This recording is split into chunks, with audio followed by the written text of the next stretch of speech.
नमस्कार साथियों, मैं ओम सिंह बाटी।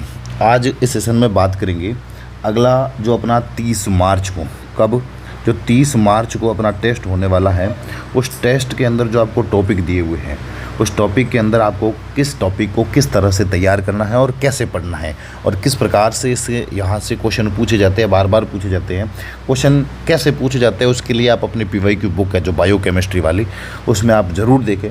उस बुक से आपको ये पता चलेगा कि कौन से टॉपिक से किस प्रकार के क्वेश्चन पूछे जा रहे हैं। और इस वीडियो में अपन बात करेंगे ये जो आगे होने वाला जो आपका टेस्ट है उसमें कौन से टॉपिक है और उनको किस प्रकार से तैयार करना है। पहले अपन बात करेंगे केमिस्ट्री के बारे में बात करेंगे, और जो केमिस्ट्री है उसके अंदर आपके, या फिर पहले बायोलॉजी के बारे में, चलो पहले फिर बायोलॉजी के बारे में बात कर देते हैं। बायोलॉजी में आपके सिलेबस के अंदर जो 2 टॉपिक दिए गए हैं बायो के अंदर, एक तो दिया गया है इकोलॉजी, क्या दिया गया है, इकोलॉजी दिया गया है, और दूसरा है वो आपके एनिमल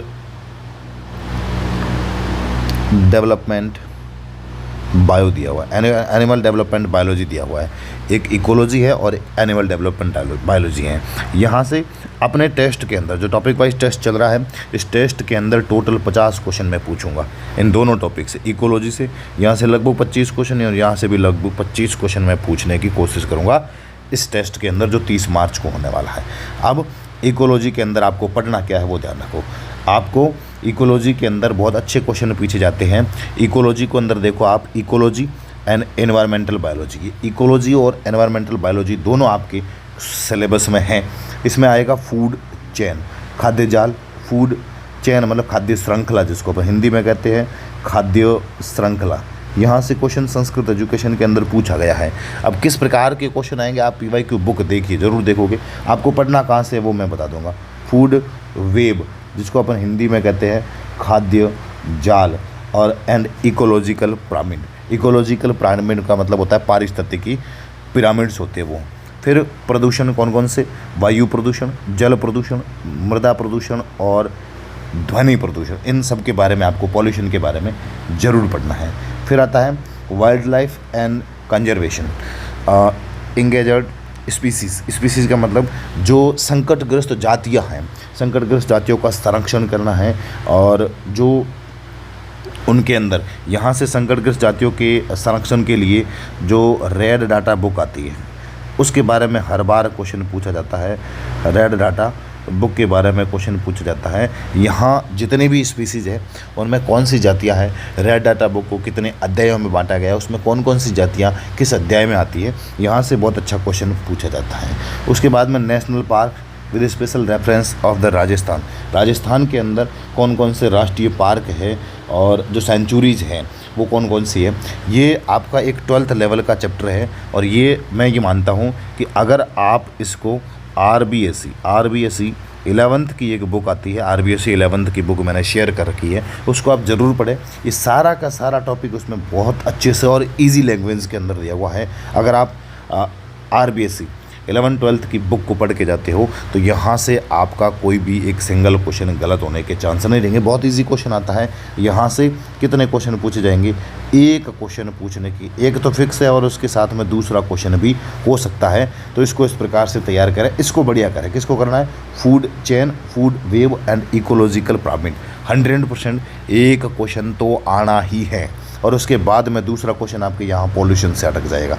पीछे वाले जितने भी हैं, और एक ये कहाँ से, या ये जो रेड डाटा बुक होता है, यहाँ से संबंधित रेड डाटा बुक, या फिर यूएनएफसीसी की जो यूएनएफसीसी की फुल फॉर्म है, या फिर कोई जो मतलब एनवायरनमेंट से संबंधित कोई स्लोगन है। जैसे पिछली बार अब संस्कृत एजुकेशन के अंदर एक स्लोगन पूछ लिया था, तो ऐसे एनवायरनमेंट से संबंधित जो स्लोगन है उनको आप याद रखें।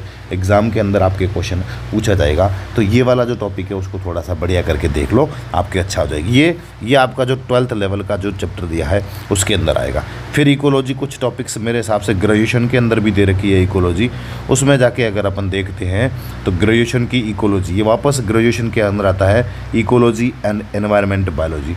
यहाँ पर structure and function of ecosystem, पारितंत्र की संरचना और उसके कार्य जो आते हैं वो पारितंत्र के अंदर आते हैं। इकोलॉजिकल सक्सेशन एनर्जी फ्लो, जो ऊर्जा का संचरण होता है। बायोलॉजिकल साइकिल्स, कार्बन चक्र, नाइट्रोजन चक्र, कार्बन साइकिल, नाइट्रोजन साइकिल और ऑक्सीजन साइकिल और फॉस्फोरस साइकिल, ये जो बायोलॉजिकल साइकिल्स होते हैं उनके बारे में भी बहुत अच्छे क्वेश्चन अभी तक यहाँ देखो, इस साइकिल से क्वेश्चन बहुत कम पूछे गए हैं, लेकिन इकोसिस्टम से क्वेश्चन पूछ जाएंगे। बायोतंत्र, जीव तंत्र या पारितंत्र जिसको कहते हैं, वहाँ से भी क्वेश्चन आते हैं, इकोलॉजिकल सक्सेशन। उसके बाद में एनर्जी फ्लो, जो लिंडेमान का 10% का नियम है, वहाँ से भी बार बार क्वेश्चन बनता है सेकंड ग्रेड के अंदर। और ये 4 साइकिल है। Major biomes of the world, जो विश्व के मेजर बायोम्स हैं उनके बारे में रेड डाटा बुक, स्पेशली देखो यहाँ रेड डाटा बुक दे रखा है, और रेड डाटा बुक से हर बार एक क्वेश्चन बनता है। रेड डाटा बुक, लाल आंकड़ों की जो पुस्तक है वहाँ से आएगा। Environmental laws, major environmental issue किसके बारे में, ग्लोबल वार्मिंग के बारे में क्वेश्चन आता है। ग्रीन हाउस इफेक्ट का भी क्वेश्चन आता है। एसिड रेन से भी क्वेश्चन पूछा जाता है। एसिड रेन होता है वो जो अम्लीय वर्षा होती है, वो महत्वपूर्ण कौन से अम्लों के घटकों के कारण होती है, अम्लीय रेन।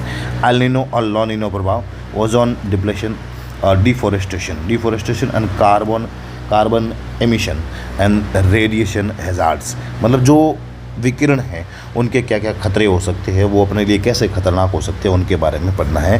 तो ये आपके पास मैटर होना चाहिए, क्योंकि ये सारी चीज़ ग्रेजुएशन की बुक में दे रखी है। 11वीं 12वीं की बुक में आपको रेड डाटा बुक मिल जाएगा, तो वहाँ आपका क्लियर हो जाएगा। Global warming, green house effect, acid rain, El Nino और ला नीनो ये भी मिल जाएगा। ओजोन डिप्लेशन भी मिल जाएगा, डिफोरेस्टेशन भी मिल जाएगा, कार्बन एमिशन ये भी मिल जाएगा। लेकिन ये वाला जो साइकिल है वो शायद ही उस ग्रेजुएशन, उस 11th 12th के आरबीएससी बुक के अंदर दे रखा हो। बाकी लगभग ये पूरा मैटर अगर आप देखते हो तो आरबीएससी की 11th की बुक के अंदर दोनों ग्रेजुएशन और आरबीएससी जो ये आपका 11th 12th दोनों का मैटर है वो आपको यहाँ मिल जाएगा। ये आपकी जो हो गई है वो इकोलॉजी का मैटर हो गया है। उसके बाद में दूसरा टॉपिक आता है animal development biology. Animal development biology की अगर अपन बात करते हैं तो ये क्या 11th 12th के सिलेबस के अंदर है। 11th 12th के सिलेबस के अंदर एनिमल डेवलपमेंट बायोलॉजी, ठीक है, ये फोटोसिंथेसिस एंजाइम ये पढ़ा, ये आपका एनिमल डेवलपमेंट बायोलॉजी 12th की जो बुक है उसमें पढ़ना है आपको। एनिमल डेवलपमेंट बायोलॉजी सबसे पहले है गैमेटोजेनेसिस, फर्टिलाइजेशन, क्लीवेज, ये इंपॉर्टेंट है और क्लीवेज से 100% क्वेश्चन पूछा जाएगा। क्लीवेज को तो आपको पढ़ना ही पढ़ना है। अब ये क्लीवेज कहाँ पढ़ना है, आपके एनसीईआरटी 11th 12th में नहीं दिया हुआ है, लेकिन ये ग्रेजुएशन की बुक में अंदर दे रखा है। और अपने टेलीग्राम चैनल के ऊपर ग्रेजुएशन की बुक से क्लीवेज के जो 4-5 पेज है वो इंपॉर्टेंट पेज मैंने भेज रखे हैं और वहाँ से 100% क्वेश्चन पूछा जाएगा। तो इस क्लीवेज को उस पीडीएफ से आप नोट्स बना के तैयार कर लेना। क्लीवेज से क्वेश्चन आएगा, इसका मतलब 100% आएगा।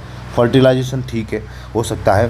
फिर उसके बाद में गैस्ट्रुलेशन के बारे में, गैस्ट्रुला, ब्लास्टोमियर, यहाँ से ऑर्गेनोजेनेसिस, यहाँ से अभी तक क्वेश्चन पूछा नहीं है, लेकिन ये गैस्ट्रुलेशन ये भी बहुत है और यहाँ से भी हर बार क्वेश्चन आता है। गैस्ट्रुलेशन करना है, यहाँ आप इन दोनों टॉपिक को जरूर पढ़ें, गैस्ट्रुलेशन और क्लीवेज। गैमेटोजेनेसिस यहाँ से भी आता है, युग्मक जनन, यहाँ से भी क्वेश्चन बनता है। ये 3 टॉपिक, गैमेटोजेनेसिस, क्लीवेज और गैस्ट्रुलेशन, इन 3 टॉपिक को अच्छे से करके जाना, आपका क्वेश्चन सेकंड ग्रेड के अंदर गलत नहीं होगा। अब ये तीनों आपको, गैमेटोजेनेसिस आपको 12th के अंदर मिल जाएगा, 12th की एनसीईआरटी आरबीएससी दोनों के अंदर मिल जाएगा। क्लीवेज आपको 11th 12th में नहीं मिलेगा, ये आपको ग्रेजुएशन मिलेगा और जो मैंने पीडीएफ डाल रखी है वहाँ से आप जाके देख सकते हो। और गैस्ट्रुलेशन आपको ग्रेजुएशन में भी मिल जाएगा। मैं कल कोशिश करूँगा कि गैस्ट्रुलेशन वाली जो जितनी भी 4-5 पेज की एक पीडीएफ है वो मैं बना के आपको टेलीग्राम के ऊपर अवेलेबल करवाऊँगा। व्हाट्सअप ग्रुप में जो ऑफलाइन वाले हैं उनके लिए भी मैं शेयर करने की कोशिश करूँगा। ऑर्गेनोजेनेसिस में इतना कुछ है नहीं, ये 11th 12th लेवल का एनिमल डेवलपमेंट बायोलॉजी का पार्ट है।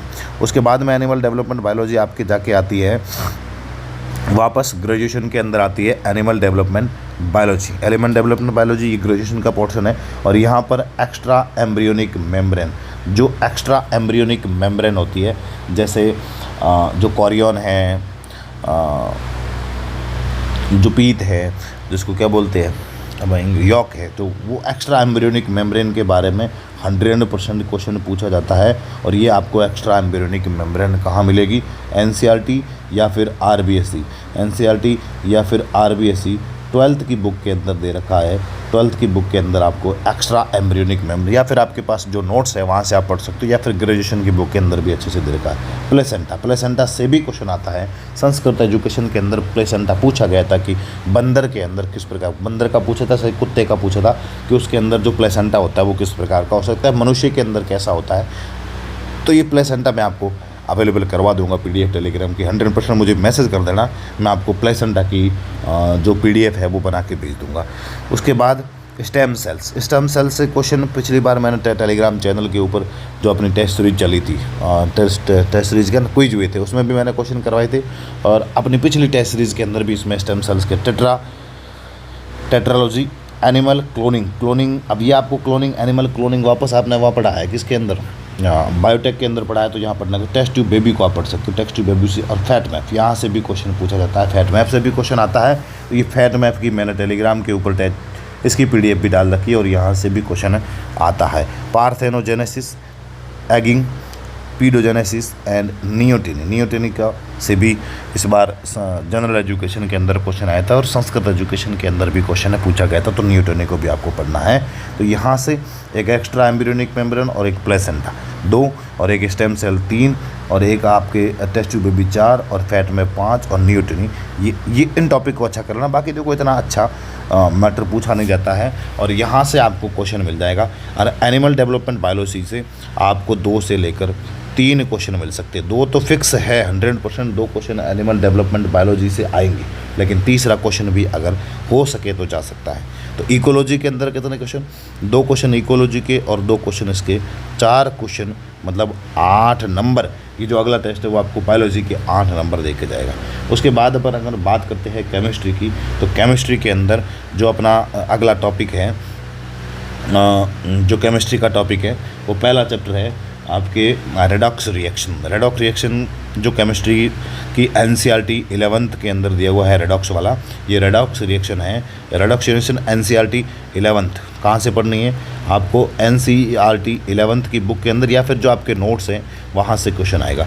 अब यहाँ से क्या क्वेश्चन पूछा जाता है, यहाँ से पूछा जाता है ऑक्सीकरण क्या होता है, ऑक्सीडेशन क्या होता है, या फिर देखो ये कॉन्सेप्ट ऑफ रेडॉक्स रिएक्शन है। जो रेडॉक्स रिएक्शन है उसकी अवधारणा, उसमें ऑक्सीडेशन नंबर पूछा जाएगा, और balancing and application of redox reaction, जो रेडॉक्स रिएक्शन है उनको संतुलित करने वाला क्वेश्चन आता है, जो कि NCERT से बिल्कुल सीधा छपता है। 100 ऑक्सीकरण पूछा जा सकता है, आपको एक अपचयन पूछा जा सकता है, एक आपका यहाँ से ऑक्सीकारक पूछा जा सकता है, और एक आपका यहाँ से अपचायक पूछा जाता है। यहाँ से इस बार संस्कृत एजुकेशन के अंदर क्वेश्चन बना था, ऑक्सीकारक और अपचायक वाला क्वेश्चन बना था, तो यहाँ से आ सकता है।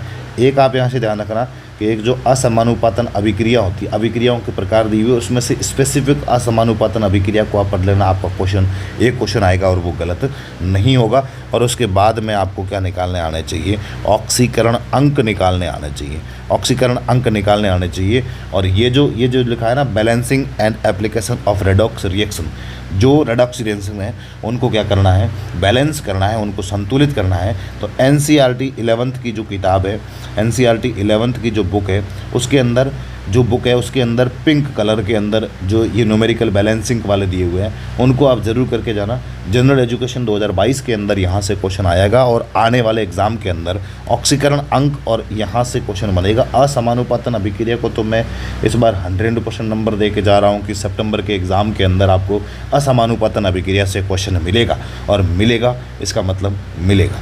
ठीक है, तो ये आपका रेडॉक्स रिएक्शन 11th का छोटा सा पार्ट है, इससे ज़्यादा इसमें कुछ है नहीं।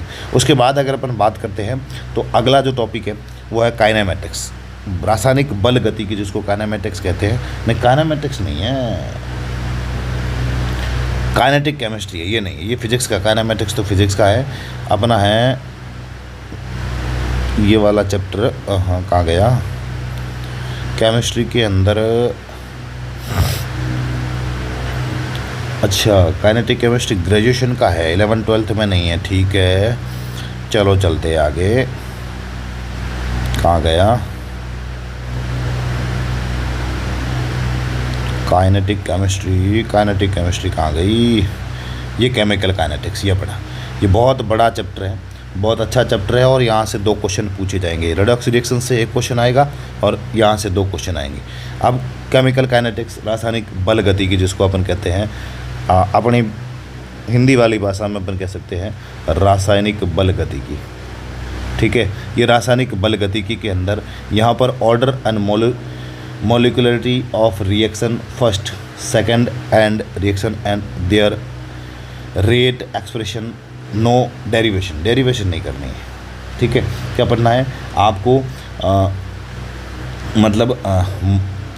कह सकते हैं कि अपन प्रथम कोटि की अभिक्रिया, द्वितीय कोटि की अभिक्रिया और शून्य कोटि की अभिक्रिया, और एक होता है आभासी अभिक्रिया या जिसको क्या कहते हैं शूडो वाली, वो ये चारों अभिक्रियाओं को पढ़ना है। इनके बारे में क्या पढ़ना है, इनका वेग स्थिरांक पढ़ना है या फिर इनका मात्रक जो आता है वो आपको पढ़ना है। यहाँ पर ये देखो ना, यहाँ लिखा है there rate expression, zero and pseudo order, zero और शूडो ऑर्डर रिएक्शंस का आपको आना चाहिए।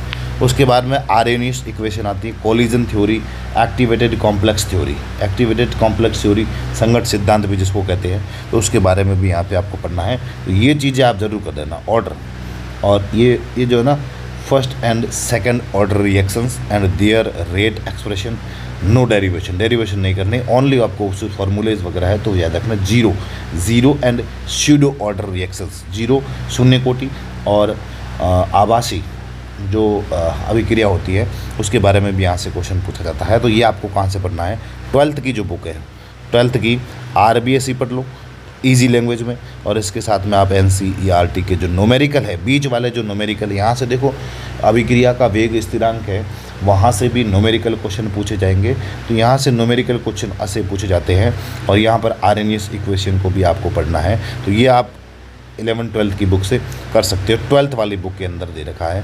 बाकी ये एक ही चैप्टर था, बहुत छोटा चैप्टर था, काइनेटिक केमिस्ट्री, बहुत छोटा चैप्टर जो आपको 2 नंबर दे के जाएगा, 2 और 1 3 दोनों 6 और 8 14 15 नंबर का आपको बायोकेमिस्ट्री का मैट्रिक्स के अंदर दिया गया है।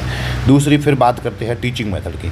टीचिंग मेथड को देखो, कोई बोल रहा था कि टीचिंग मेथड की यूनिट को कैसे डिवाइड किया गया है, तो आज देख लीजिए कि टीचिंग मेथड के अंदर अपने टोटल 5 यूनिट है। 5 यूनिट कौन सी, यूनिट नंबर 1, यूनिट नंबर 2, ये यूनिट 1, ये यूनिट 2, और ये यूनिट 3, और ये यूनिट 4, और ये यूनिट 5। 5 बिंदु दिए हुए और 5 यूनिट है। इस अगले टेस्ट के अंदर, अगला जो 30 मार्च को टेस्ट होने वाला है, उसके अंदर यूनिट नंबर 1, यूनिट नंबर 2 और यूनिट नंबर 5, ये तीनों आएगी। फर्स्ट, सेकंड और 5 तीनों आपकी पूछी जाएगी इसके अंदर, क्योंकि टीचिंग मेथड के बहुत सारे क्वेश्चन हो गए हैं, इसलिए इसके अंदर पहली, दूसरी और 5वीं, पहली, दूसरी और 5वीं, पहली कौन सी है, ये वाली। अब टीचिंग मेथड में आपको बताने की आवश्यकता नहीं है, फिर वीडियो थोड़ा लंबा हो जाएगा। ठीक है, उसके बारे में आप देख लेना। और फिजिक्स का चैप्टर आपको पता ही है, उसके अंदर क्या पढ़ना है, फ्लूइड डायनेमिक्स है, तो ये 11th-12th का ही चैप्टर होगा, फ्लूइड डायनेमिक्स, जो आपके फिजिक्स का टॉपिक है, तो उसको आप अपने अकॉर्डिंग कर लेना। देख लेते हैं क्या है उसमें, ये फ्लूइड डायनेमिक्स है। इसको देखो, इसमें ये जो है ना, यहाँ से ये बर्नौली वाला, बर्नौली का थ्योरम है, वहाँ से क्वेश्चन पूछा जाएगा, 100% वहाँ से आता है, बहुत अच्छा प्रश्न आता है यहाँ से। और बाकी जहाँ से भी आप पढ़ रहे हो, इस फिज़िक्स के क्वेश्चन आप अपने अकॉर्डिंग करते रहना। जो अपना सर पेपर बनाते हैं वो बहुत अच्छा पेपर बना के देते हैं, तो फिज़िक्स के क्वेश्चन आपको बहुत शानदार क्वेश्चन मिलेंगे। और इसके साथ में अगर कोई टॉपिक ऐड करना हुआ तो भी अपन डाल देंगे, क्योंकि छोटा टॉपिक है, यहाँ से 25 क्वेश्चन बनना बहुत पॉसिबल नहीं है, लेकिन हुआ तो मैं देखता हूँ, कोई टॉपिक पूछता हूँ, अगर ऐड कर पाए तो वहाँ करवा दूँगा। बाकी बायोकेमिस्ट्री के अंदर मैंने बता दिया है कि किस तरह से कैसे तैयार करना है। अब आपका टेस्ट के अंदर स्कोर कम रहता है तो कोई बात नहीं, आप अच्छा तो करते हो ना, अच्छा कर रहे हो, जो पढ़ रहे हो उसको अपने आप अच्छा करके चलोगे तो आपका स्कोर भी अच्छा बैठता रहेगा, कोई दिक्कत नहीं है। तो आज के इस वीडियो में इतना ही, जो भी बताया है वो बहुत बिल्कुल प्योर तरीके से बताया है कि कहाँ से क्या आना है। और बाकी केमिस्ट्री का आज वीडियो सॉल्यूशन भी करवाना, आज नहीं करवा पाया, कल उसका वीडियो सॉल्यूशन भी मैं करवा दूंगा। आज के इस वीडियो में इतना ही, बहुत बहुत धन्यवाद।